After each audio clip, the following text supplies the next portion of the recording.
ರಾಜ್ಯದ ಕುರ್ಚಿ ಗದ್ದಲಕ್ಕೆ ಸಂಬಂಧಪಟ್ಟಂತೆ ಮಠಾಧೀಶರು ಎಂಟ್ರಿ ಆಗ್ತಾ ಇದ್ದಾರೆ. ಮತ್ತೊಮ್ಮೆ ಈ ವಿಚಾರ ಮುನ್ನೆಲೆಗೆ ಬಂದಿರೋದು.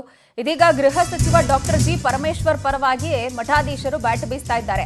ಅವರಿಗೆ ಸಿಎಂ ಸ್ಥಾನ ಕೊಡಬೇಕನ್ನುವಂತಹ ಆಗ್ರಹ, ಸಿಎಂ ಸ್ಥಾನ ನೀಡಬೇಕು ಅವರಿಗೆ ಅಂತ ಹೇಳಿ ವಿವಿಧ ಮಠಾಧೀಶರು ಬ್ಯಾಟ್ ಬೀಸ್ತಾ ಇದ್ದು, ವೀರಶೈವ ಲಿಂಗಾಯತ ಹಾಗೆ ಒಕ್ಕಲಿಗ ಸ್ವಾಮೀಜಿಗಳು ಕೂಡ ಈ ಕೂಗಿಗೆ ದನಿಗೂಡಿಸ್ತಾ ಇದ್ದಾರೆ.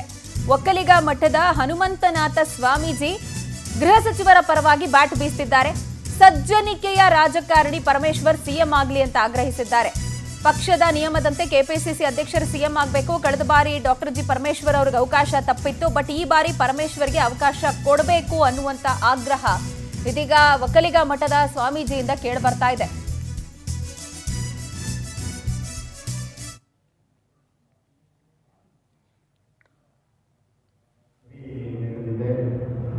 ಪರಮೇಶ್ವರ್ ಅವರು ಒಬ್ಬ ಕೇವಲ ಇಲ್ಲಿ ತುಮಕೂರು ಜಿಲ್ಲೆಯ ಎಲ್ಲ ಪೂಜ್ಯ ಸ್ವಾಮಿಗಳವರು ಒಬ್ಬ ಶ್ರೇಷ್ಠ ರಾಜಕಾರಣಿ, ಹಿರಿಯ ಮುತ್ಸದ್ದಿ.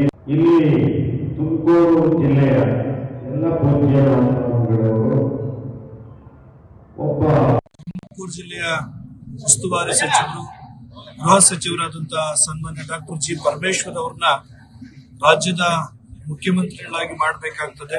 ಜೊತೆಗೆ ಒಂದು ಹಿಂದುಳಿದ ಸಮಾಜಕ್ಕೆ ಒಂದು ನ್ಯಾಯವನ್ನು ಕೊಟ್ಟಂತ ಹೆಗ್ಗಳಿಕೆಯನ್ನು ಕೂಡ ಪಕ್ಷಕ್ಕೆ ಸಲ್ಲುತ್ತೆ ಅನ್ನುವಂಥದ್ದನ್ನ ದೂರದೃಷ್ಟಿ ಇಟ್ಕೊಂಡು ಎಲ್ಲ ಮಠಾಧೀಶರು ಯಾವುದೇ ಪಕ್ಷ ಮತ ಜಾತಿ ಇಲ್ಲದಂಗೆ ಎಲ್ಲರೂ ಸೇರಿ ಇವತ್ತು ಪತ್ರಿಕಾಗೋಷ್ಠಿ ಮಾಡುವಂತ ಉದ್ದೇಶ.